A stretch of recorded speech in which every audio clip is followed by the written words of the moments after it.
A new fire evacuation study in Colorado Springs is raising serious concerns tonight about how long it takes to get people to safety if a major wildfire were to break out.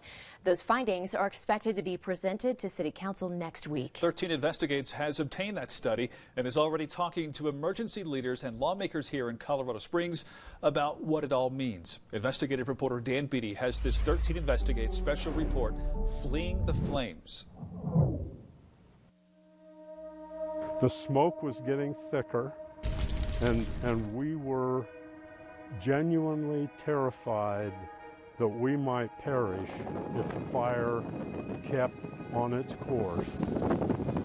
Oh my God. This is literally at the top of our street. June 26, 2012. The community of Colorado Springs hasn't necessarily seen fire like this before. The Waldo Canyon wildfire rages for a fourth day. 65-mile-per-hour winds drove flames rapidly east and downhill. The fire was able to breach our primary and secondary containment line directly towards homes within the city limits of Colorado Springs. I've seen a lot of fire activity. I've just never seen one move this quickly. Colorado Springs Mayor Steve Bach orders thousands to evacuate. The city's first responders safely evacuated approximately 26,000 people that day. The fire burned more than 18,000 acres, killing 2 people and destroying 345 homes. Our home burned to the ground. It was a total loss.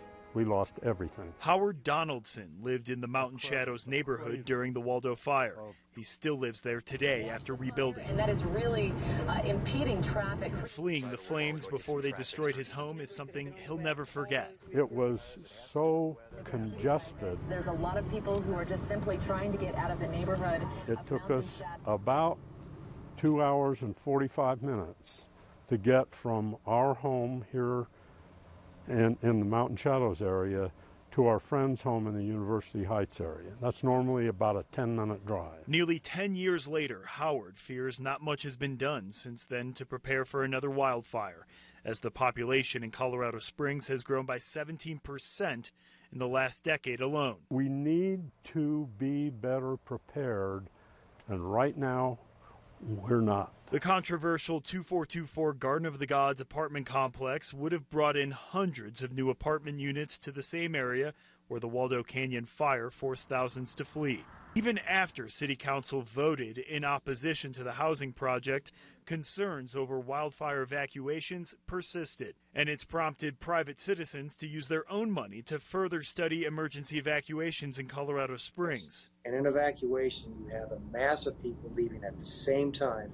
They must have told all these people to leave too. All trying to go the same direction, and many of them are panicking. Mike Robinson is a professor at Old Dominion University, where he studies disaster evacuations, from hurricanes in Virginia to wildfires in California. Robinson has planned for it all. Robinson was hired by the group West Side Watch to study some of the most wildfire-prone neighborhoods in the city. His objective, find the evacuation clearance times, or how long it would take all residents to get out of a specific neighborhood and reach a safe place. 13 Investigates obtained a copy of one study he conducted this year before it's presented to Colorado Springs City Council on Monday. Robinson focused on 2 areas on the west side of Colorado Springs. District 1, which includes neighborhoods from the Air Force Academy all the way down to Garden of the Gods Road, and the Broadmoor District, which includes the Broadmoor Bluffs, Cheyenne Mountain Zoo, and the Broadmoor Resort. Robinson's team conducted a variety of scenarios, with and without accidents, number of tourists, and how many people were in each vehicle. For District 1, some of the most conservative models showed it would take law enforcement 4 hours and 20 minutes to evacuate everyone if there were 1.5 people in each vehicle. Evacuation simulations found that Garden of the Gods Road, Centennial, Woodman, and Rock Rimmon were highly congested and get worse the closer you get to I-25. In the Broadmoor District, simulations found that Cheyenne Boulevard and West Cheyenne Road became more problematic the closer you got to Highway 115. The study finds Broadmoor Resort evacuees, and to a lesser extent evacuees from Cheyenne Mountain Zoo, have a significant impact on evacuation times. If you add those people in, the time to evacuate the Broadmoor region is greatly increased because of the number of vehicles that are added to the road. I think it would be over 5 hours. When we asked if these evacuation times are acceptable, here's what the man behind the study had to say. It's really not a fair question because I could say, well, I think it ought to be, an hour. I'm not qualified to set that. That needs to be set by a fire expert. But if I lived on the western side of that district, I wouldn't be very comfortable. Colorado Springs Fire Chief Randy Royal says he has reviewed the recent study. He understands the concern from some, but says projected evacuation times don't factor in all the variables that go into each wildfire. Our only concern is what do you do with that information based on that modeling?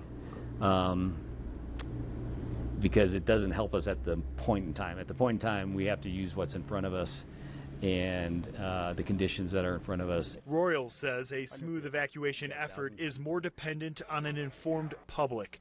That means evacuation guidance, having go bags, and understanding where to go. And I think it comes down to personal responsibility. If you look at the recent major wildfires in El Paso County, Waldo Canyon and Black Forest, then combine them with 2020's East Troublesome and Cameron Peak fires up in northern Colorado, a total of 6 people died. Royal says all 6 did not follow evacuation orders. 13 Investigates made these requests for a wildfire evacuation traffic study for the city of Colorado Springs. Both the police department and the Office of Emergency Management told us they don't possess those records.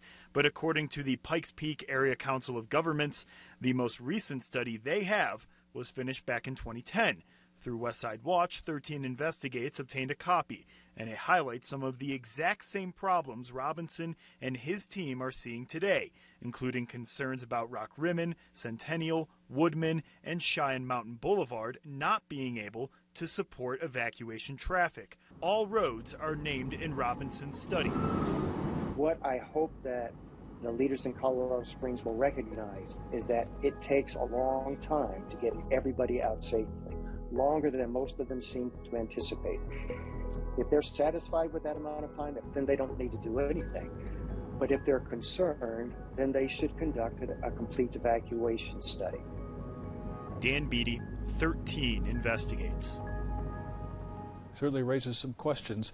Colorado Springs police do have procedures in place for wildfire evacuations, but they declined to release them to 13 Investigates due to security concerns. Chief Vince Niski and Mayor John Suthers declined to speak with us at this time.